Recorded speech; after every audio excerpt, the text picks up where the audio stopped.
लक्ष्मणा, तुम अपने अश्रु मुझसे नहीं छुपा सकती हो। क्या हुआ पुत्री? क्या साम ने तुमसे कुछ कहा? यदि वो कुछ कह देती तो मैं सह लेती ज्येष्ठ पिताश्री। तो वो जो करने जा रहे वर्षों पूर्व साधु ने जो श्राप दिया था पूर्ण होने जा रहा है पिताश्री। यादवों का विनाश रोकिए।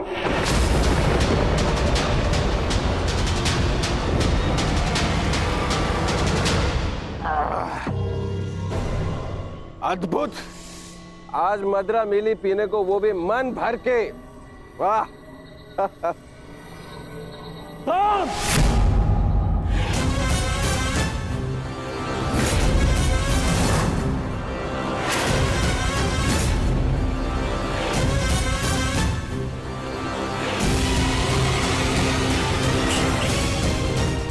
मैंने मद्यपान निषेध किया था।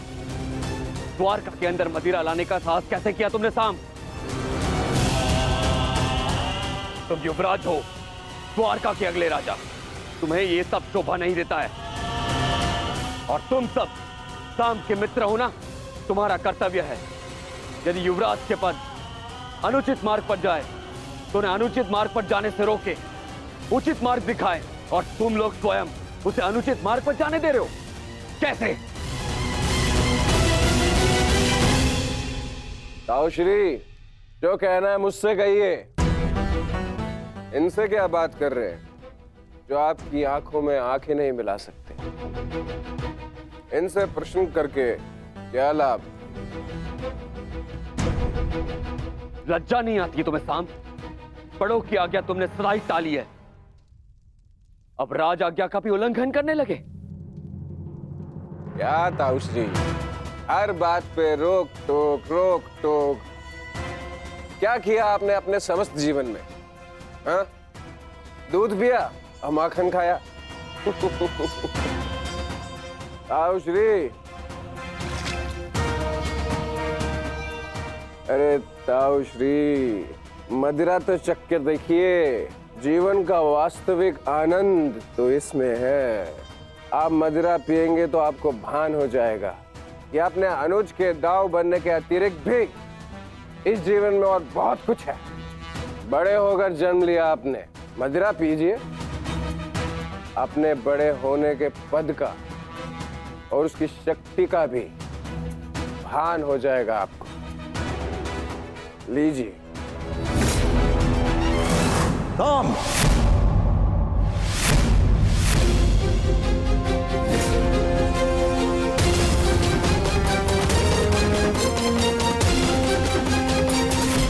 दाऊ का अपमान करने का दुस्साहस मत करना।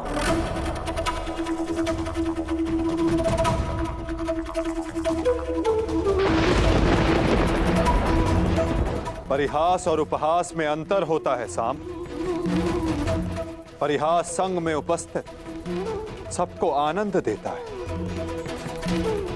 और उपहास किसी एक को पीड़ा देता है।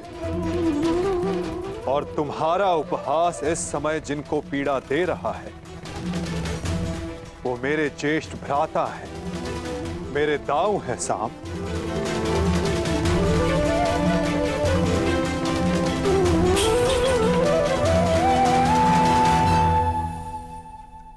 और मैं कौन हूं?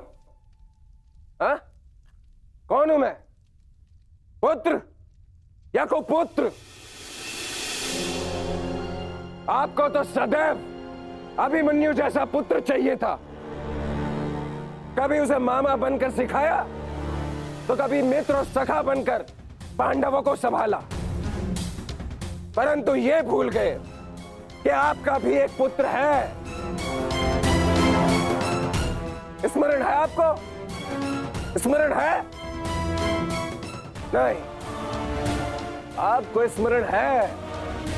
आपको स्मरण है कि आज आपके पुत्र का जन्मदिन है, परंतु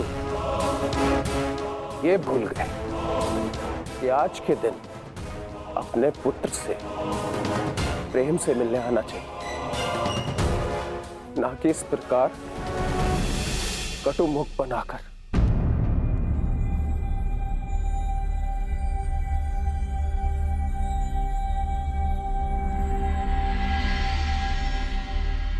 यह उत्सव संपन्न हुआ।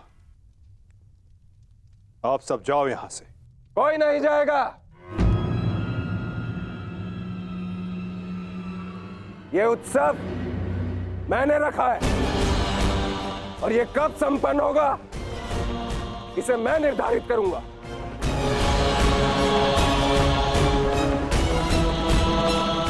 तुम इस समय मदिरा के मध्य में हो साम। यह समय वार्तालाप करने के लिए उचित नहीं है। जाओ, जाकर विश्राम करो। कहीं ऐसा ना हो कि संपन्न होने के स्थान पर इसका समापन हो जाए।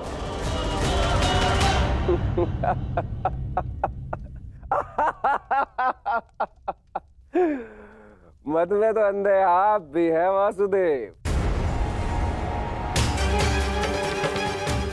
महाभारत की विजय का मत अभी आपके सर से उतरा नहीं है वासुदेव।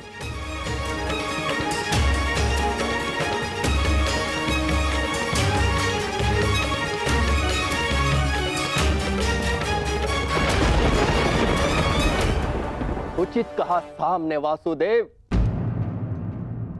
ना आप महाभारत की विजय से विमुख हो पा रहे हैं और ना पांडवों के प्रति प्रेम से।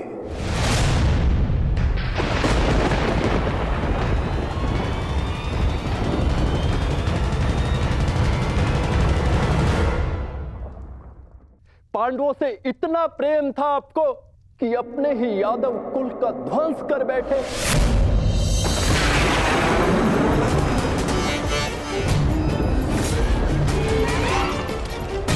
अपने ही कुल की यादव सेना का, नारायणी सेना का उन पांडवों के हाथों विध्वंस करवाते रहे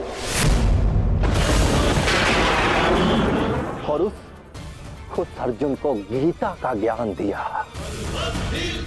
और भोले भाले यादवों के रक्त से कुरुक्षेत्र को नहलाते रहे और बताते रहे उस अर्जुन को कहां कौन सा अस्त्र चलाना है। क्यों वासुदेव, क्यों? अपने सखा के लिए, अर्जुन के लिए। क्यों क्यों इतना प्रिय है वो आपको? क्यों? कभी कभी मुझे लगता है कि ये सखा और ये सखी ये सब नाटक है।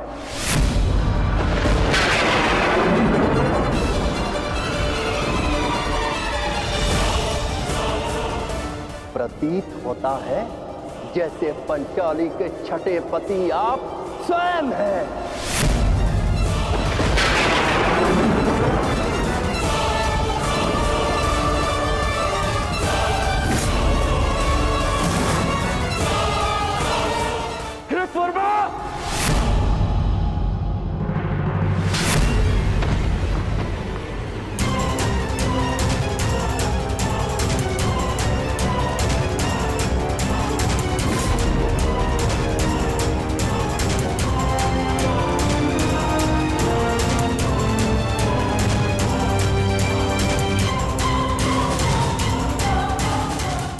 ध्यान रहे, महाभारत इसलिए हुई थी कि एक निर्दोष स्त्री पर लांछन लगाया गया था। यदि कान्हा के चरित्र के विषय में किसी ने भी अपशब्द कहा तो इसी क्षण और एक महाभारत का आह्वान कर बैठूंगा मैं।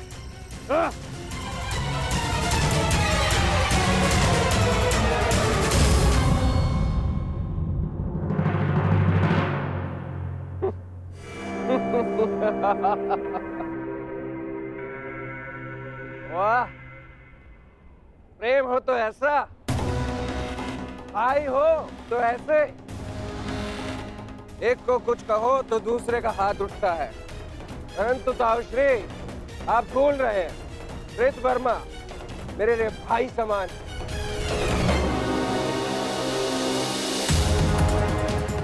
एक तो आप मेरे जन्मदिन पर बिना आमंत्रण के यहां पहुंचे और दूसरा मेरे मित्र पर आपने हाथ उठाया।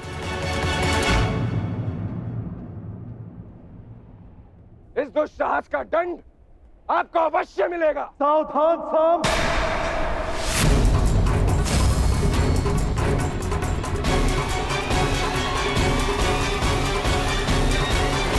लगता है जैसे पंचाली के छठे पति आप स्वयं हैं।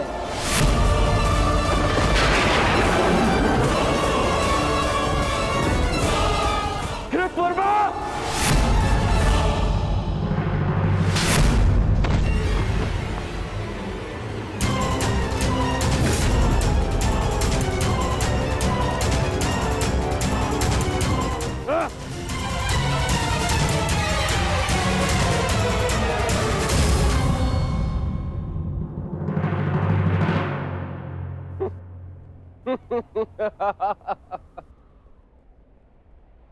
एक तो आप मेरे जन्मदिन पर बिना आमंत्रण के यहां पहुंचे, और दूसरा मेरे मित्र पर आपने हाथ उठाए।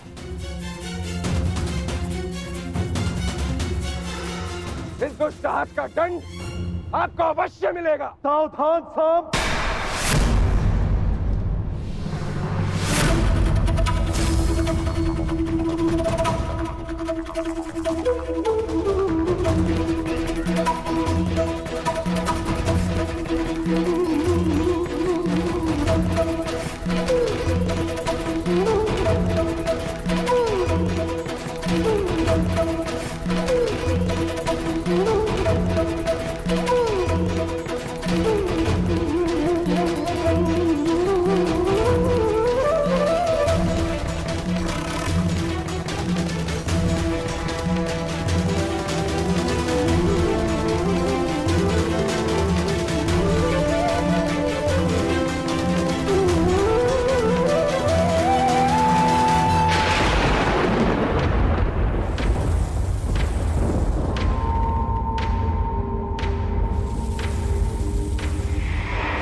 आज से ठीक 1 सप्ताह के पश्चात तुम्हारे पेट से मूसल ही उत्पन्न होगा, जो तुम्हारे वंश के विनाश का कारण बनेगा।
तुम्हें श्राप देती हूँ कि जिस प्रकार तुमने मेरे कुल का अंत किया है, उसी प्रकार तुम्हारे कुल का अंत भी होगा।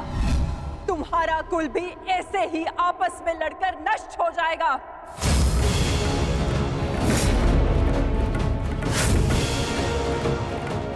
मैंने कहा था गांधार नंदिनी से कि श्राप नहीं, पाप मनुष्यों के नाश का कारण बनता है। आज यादवों के पाप उनके नाश का कारण बनेंगे।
ये हमसे क्या हो गया कान्हा?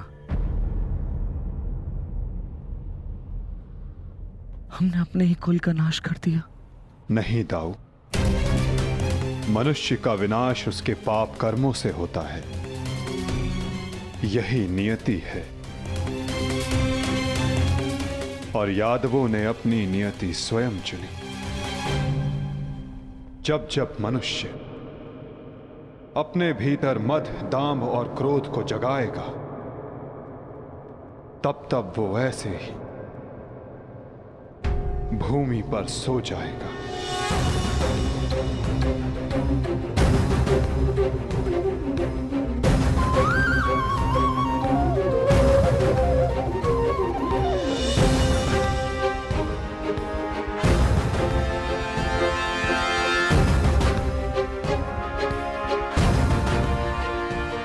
ये विनाश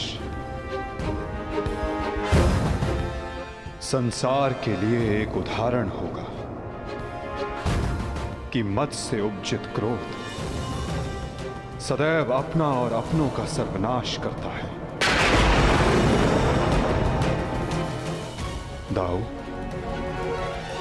माता गांधारी का श्राप और यादवों के पाप ने दोनों ने मिलकर सब समाप्त कर दिया। दाऊ, किंतु इन सब का अर्थ क्या है कान्हा?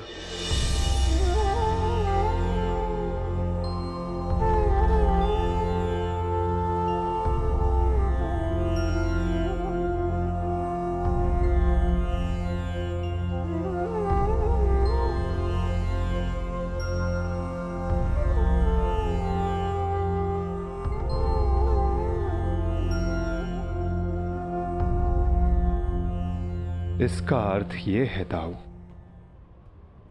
कि हमारा कार्य पूर्ण हुआ, कि हमारे जाने का समय हो गया है। हमारे जीवन का लक्ष्य अब पूर्ण हो गया है।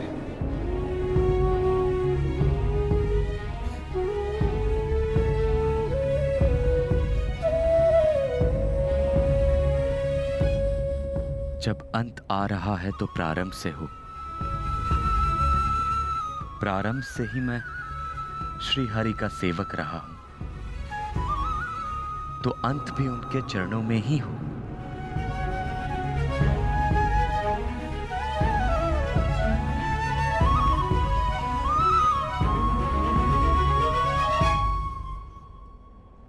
नमो भगवते वासुदेवाय।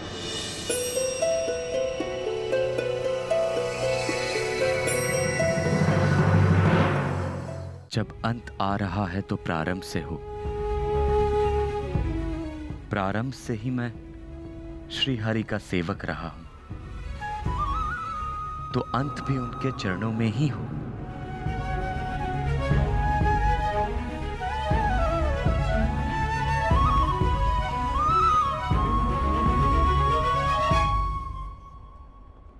नमो भगवते वासुदेवाय।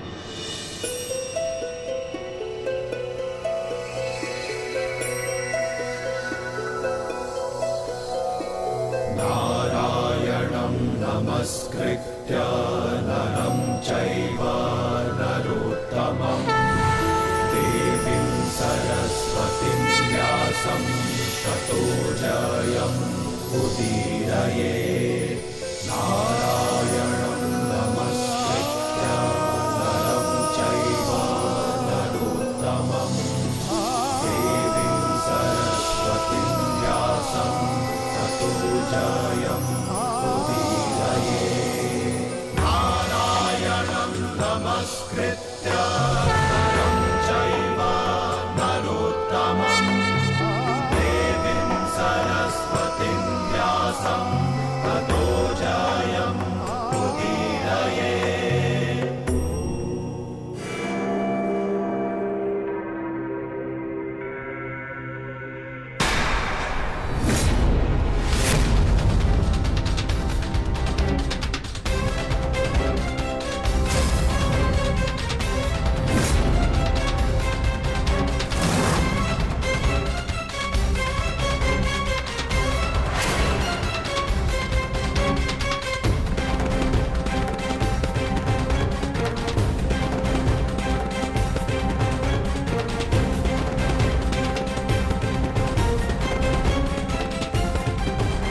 हे ईश्वर, ये कैसा नरसंहार है? कहीं माधव इसी अंत की बात तो नहीं कर रहे थे? परंतु माधव है कहां? माधव कहां है आप?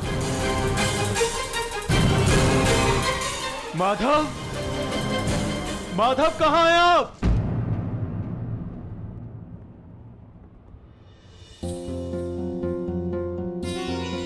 ये तो माधव के चरण चिन्ह है।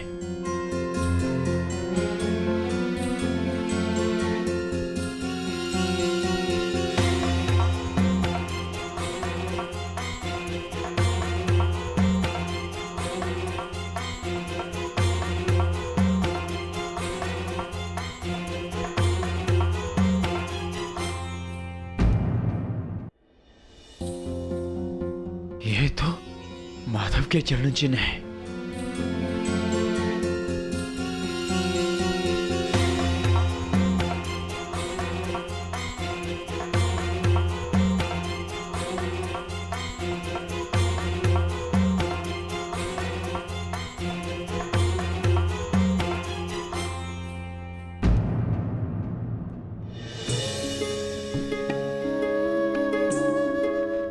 माधव,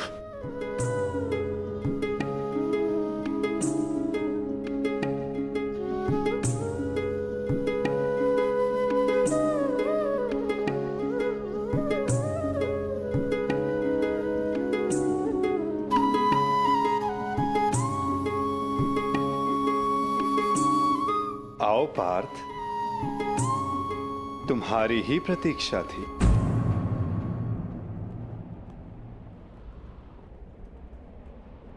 तुम्हें आना ही था, क्योंकि मेरे जाने का समय हो गया है।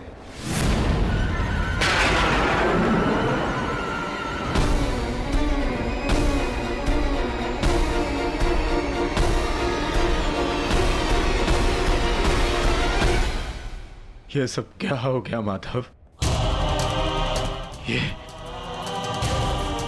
ये विनाश कैसा?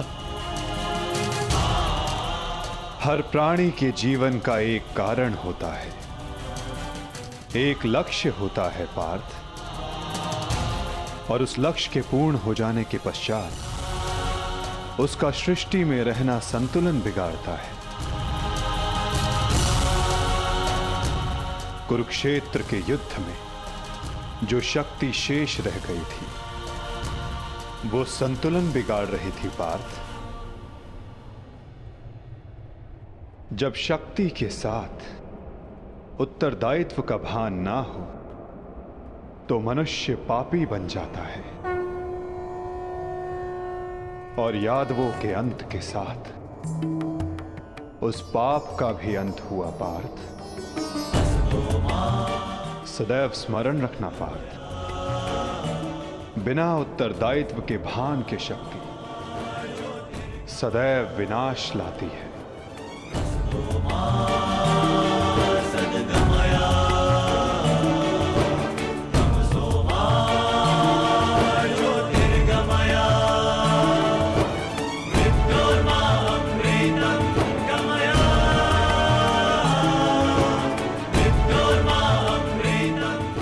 मेरे लिए क्या आदेश है माधव?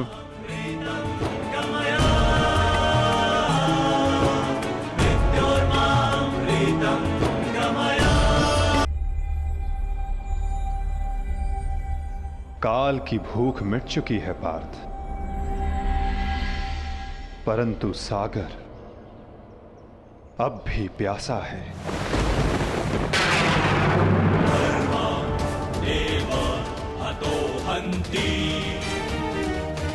तुम शीघ्रता करो पार्थ, द्वारका की सभी स्त्रियों को और बालकों को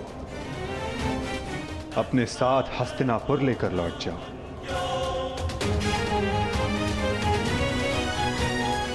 ताकि वो हस्तिनापुर के परिवर्तन का भाग बनकर धर्म के मार्ग पर चल सके, नवीन युग का आलिंगन कर सके।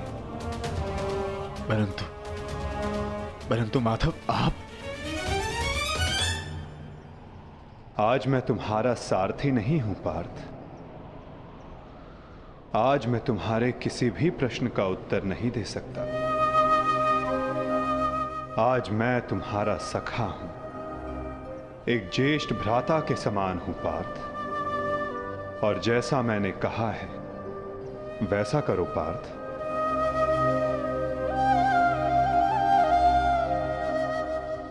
अभी किसी और से मिलने का समय है।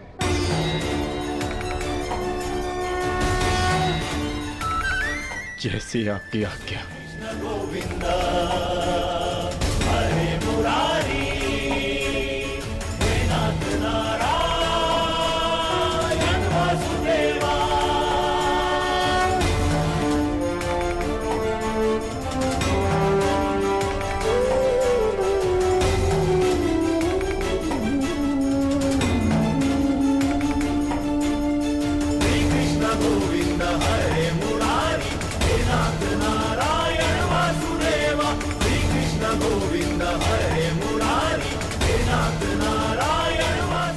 प्रणिपात।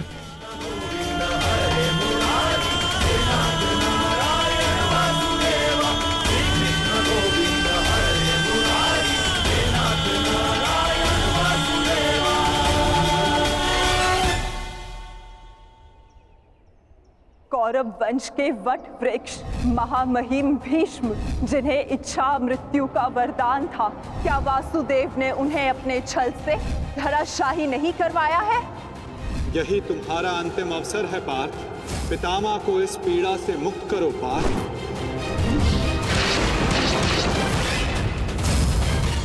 वासुदेव ने द्रोण पुत्र अश्वत्थामा की मृत्यु का छल रचकर आचार्य द्रोण का वध नहीं करवाया है? क्या मेरे पुत्र दुर्योधन की रक्षा कर रहे उसके मित्र कर्ण को छल से नहीं मरवाया है वासुदेव ने? अंगराज को युद्ध का आवाहन दो पार्थ। यदि अंगराज के हाथों में विजय धनुष आ गया तो तुम कुछ नहीं कर पाओगे पार्थ। बाण संधान करो पार्थ। पुत्र दुर्योधन पर युद्ध के नियमों के विरुद्ध जाकर प्रहार किया गया, क्या वो वासुदेव का छल नहीं था?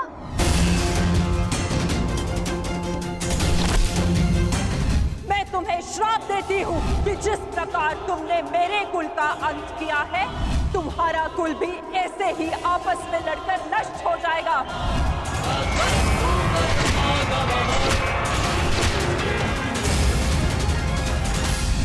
एक बहुत ही बुद्धिमान ज्ञानी पुरुष ने मुझसे कहा था कि मनुष्य अपने प्रत्येक चयन का परिणाम स्वयं भुगतता है।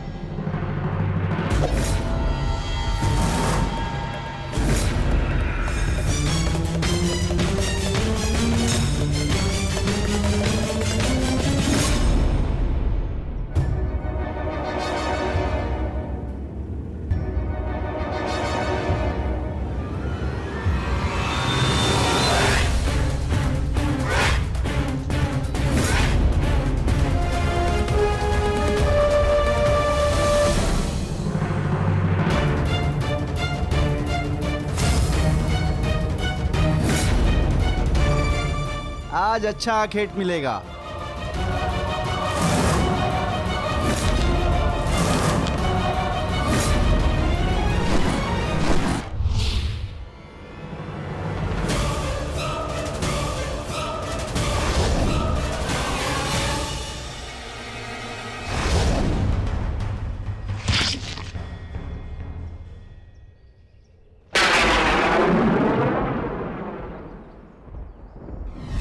ये बाण मेरा चरण भेद नहीं पाया, परंतु अब से मेरे शरीर का ये भाग सबसे दुर्बल होगा और अब कोई भी बाण मेरे इस स्मरण स्थल को भेद पाएगा और यही मेरे इस देह को त्यागने का कारण बनेगा।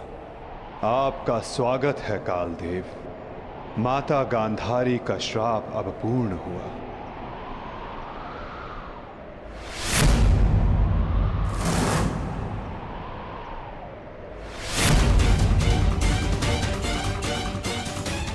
श्री कृष्ण, ये कैसा अनर्थ हो गया मुझसे?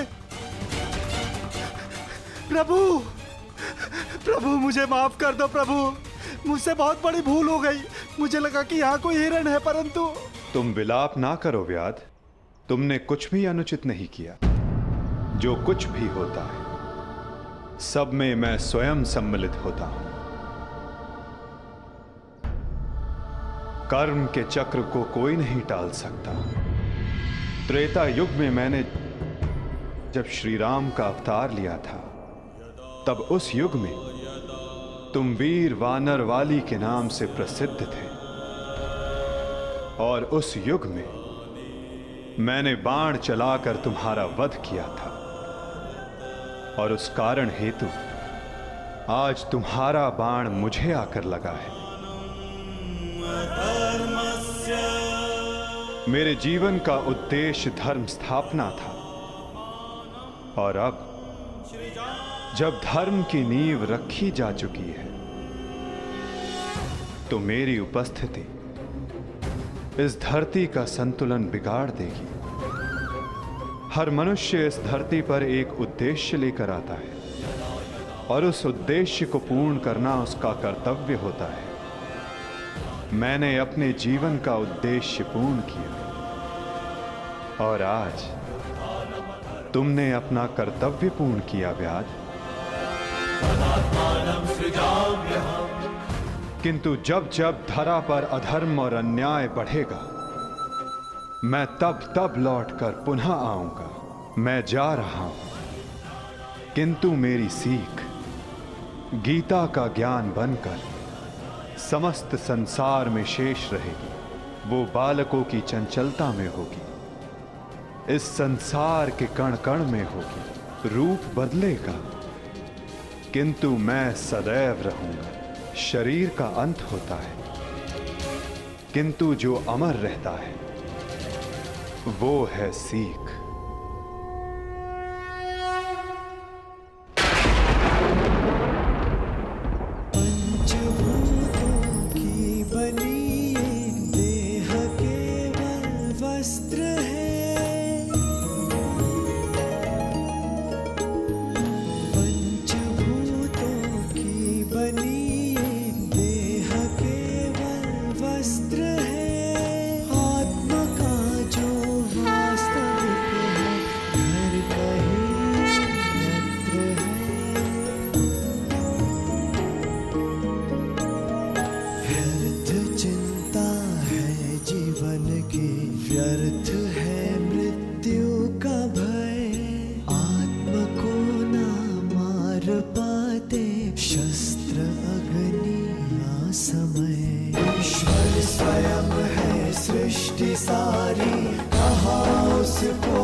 काकाश्री, हम पिताश्री वासुदेव को छोड़कर नहीं जा सकते।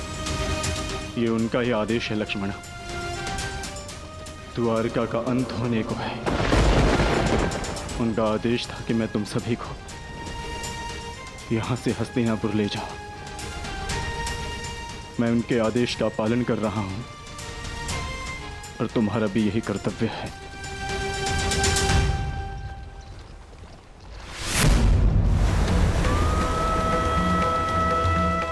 हे भगवान,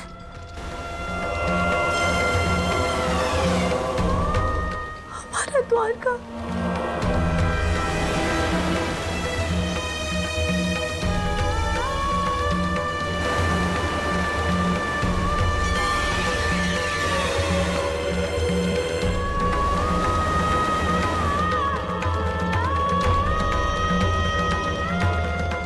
माधव का संदेश था लक्ष्मणा कि लक्ष्य पूर्ण हो जाने के पश्चात समापन आवश्यक है,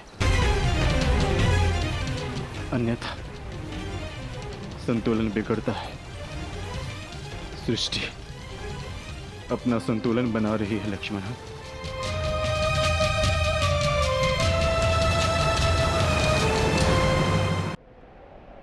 आर्य! आर्य युधिष्ठिर!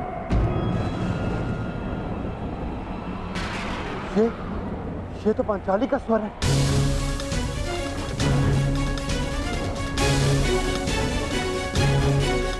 आर्य!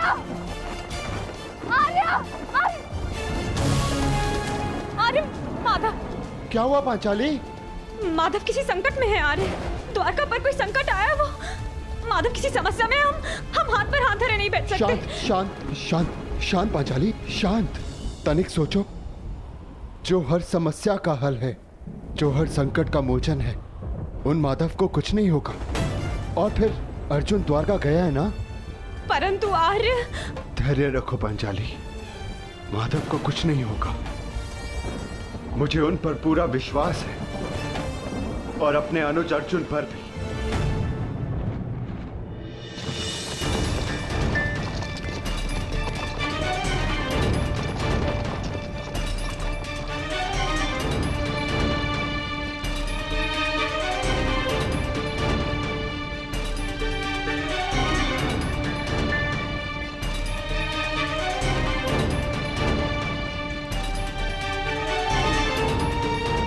सारथी, रथ रोको।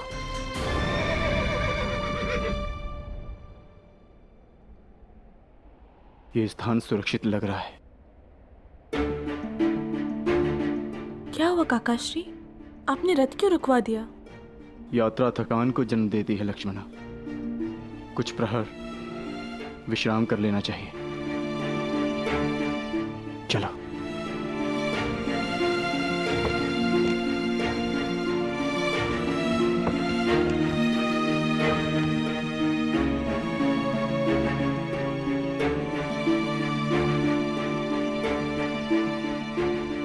आज मैं तुम्हारा सारथी नहीं हूं पार्थ, आज मैं तुम्हारा सखा हूं। एक ज्येष्ठ भ्राता के समान हूं पार्थ, और जैसा मैंने कहा है वैसा करो पार्थ।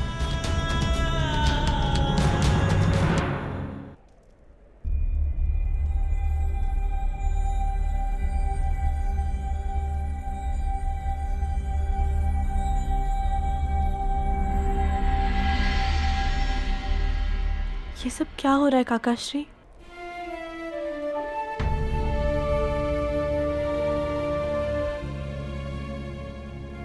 हम सभी मनुष्यों का जीवन एक यात्रा के भांति होता है लक्ष्मणा, जिसे हमें पूर्ण करना होता है। जहां से एक मनुष्य की यात्रा समाप्त होती है, वहीं से एक दूसरी यात्रा का आरंभ होता है। और यही जीवन है। परंतु हमारी यात्रा अभी शेष है लक्ष्मणा। तुम थक गई होंगी, जाओ विश्राम कर लो। जैसी आपकी आज्ञा हो।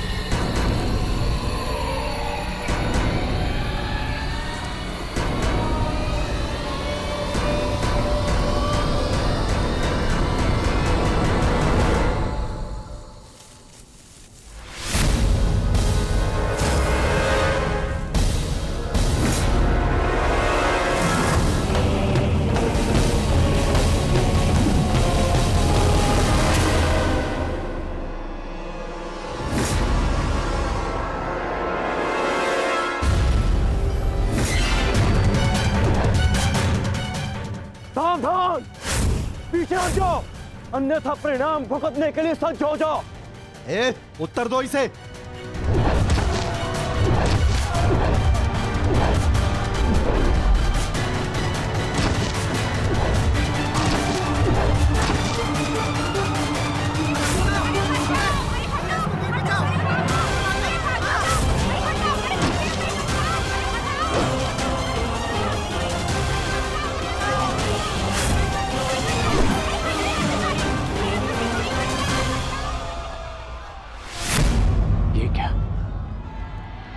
मैंने तो सहस्त्र चलाया था।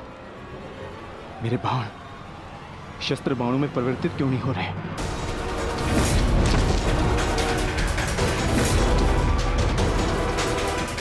मेरा लक्ष्य कैसे चूक सकता है?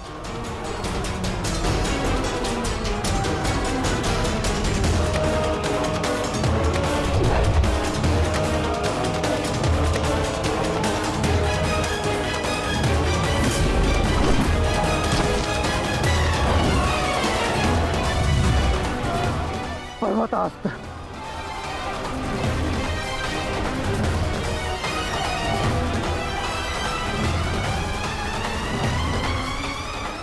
ये सब क्या हो रहा है? बाण प्रकट क्यों नहीं हो रहे? कैसे करूंगा मैं सबकी रक्षा?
सावधान, पीछे हट जाओ, अन्यथा परिणाम भुगतने के लिए सज्ज हो जाओ। उत्तर दो इसे।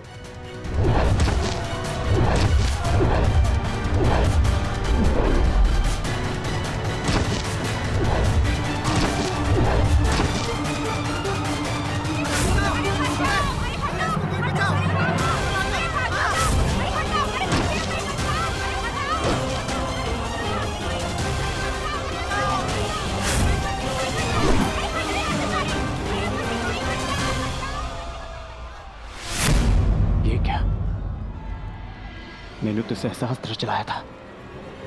मेरे बाण शस्त्र बाणों में परिवर्तित क्यों नहीं हो रहे?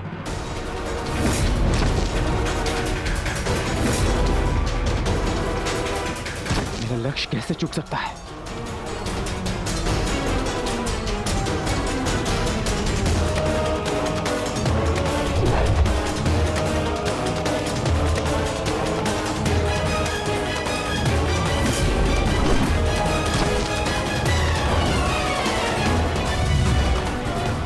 पर्वतास्त्र।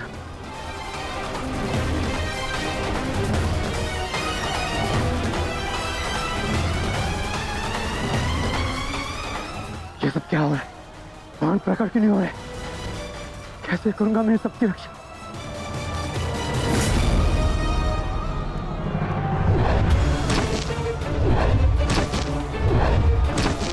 तुम शीघ्रता करो पार्थ, द्वारका की सभी स्त्रियों को अपने साथ हस्तिनापुर लेकर लौट जाओ।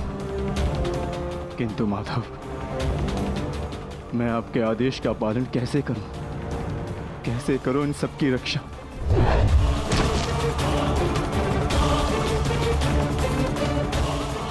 लक्ष्मण,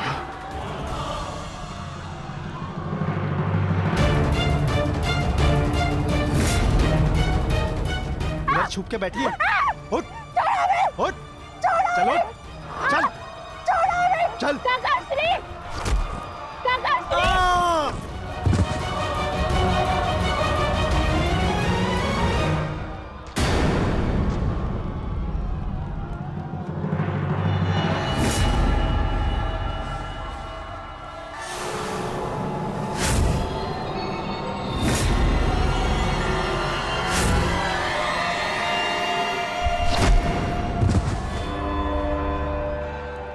वो दिन समाप्त हुए अर्जुन, जब सारा संसार तुम्हारे गांडीव से कांपता था।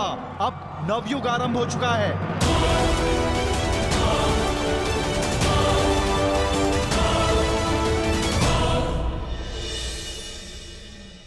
मैं समझ नहीं पा रहा हूं ज्येष्ठ, कैसे मेरे बाण अपना संधान नहीं कर पाए, कैसे मेरे गांडीव की प्रत्यंचा टूटी। मेरे रहते हुए मेरी सुरक्षा में आई कितनी स्त्रियों को वो कितने धन को लूट कर ले गया।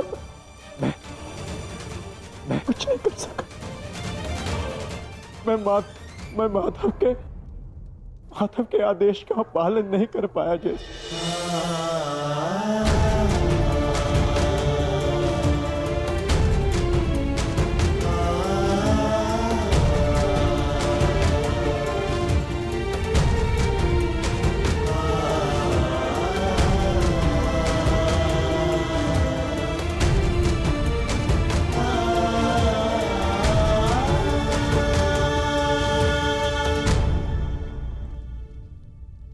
नाश हो गया, कुछ नहीं बचा। माधव का संदेश क्या है अर्जुन?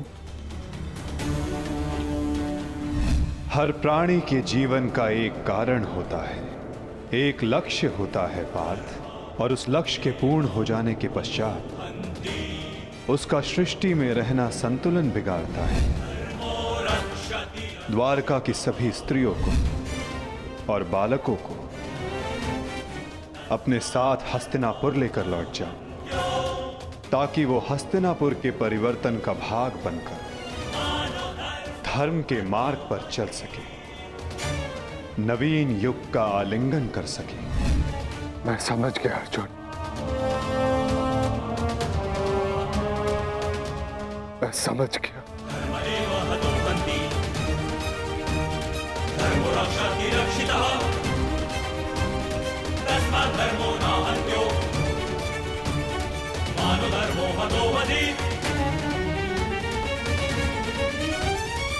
परिवर्तन का समय आ गया है। नई पत्तियों को आने के लिए पुरानी पत्तियों का झड़ना आवश्यक है।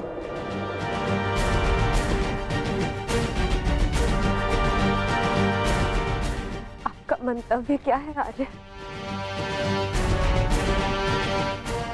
शीघ्र ही सबको सब कुछ समझ आ जाएगा।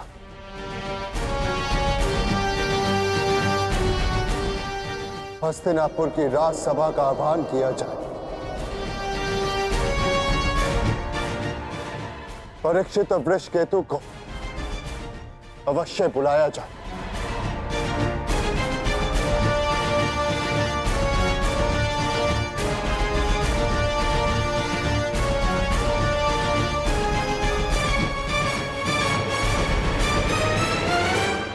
आज ये सभा यहां इसलिए बुलाई गई है, जो योग्य है उसे उसका अधिकार प्राप्त हो। हम सब यहां अपनी नई पीढ़ी का स्वागत करने के लिए एकत्रित हुए हैं। वृषकेतु,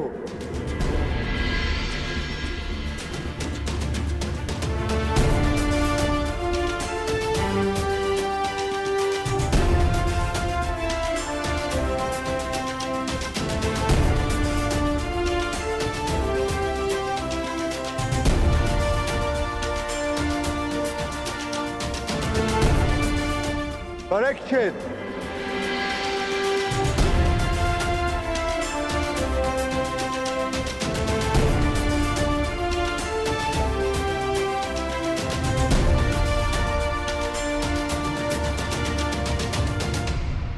मैं सम्राट युधिष्ठिर आप सभी के समक्ष परीक्षित को हस्तिनापुर का राजा घोषित करता हूं। महाराज परीक्षित की, महाराज परीक्षित की, महाराज परीक्षित की, महाराज परीक्षित की।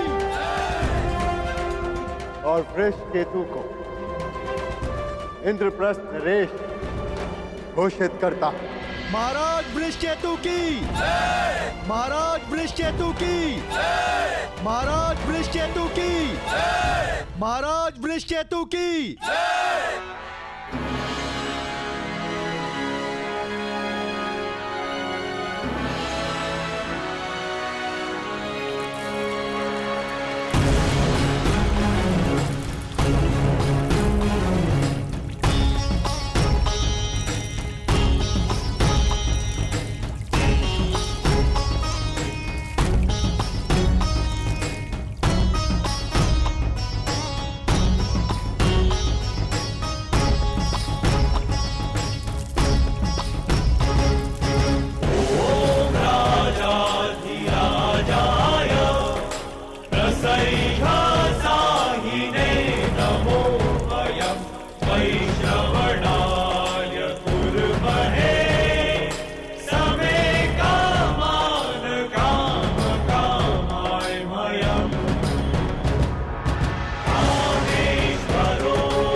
परीक्षित की, महाराज वृषकेतु की, महाराज परीक्षित की, महाराज वृषकेतु की। सदैव एक दूसरे का साथ देते रहना और स्मरण रखना कि शक्ति बिना उत्तरदायित्व के भान के विनाश लाती है। सदैव अपना उत्तरदायित्व स्मरण रखना।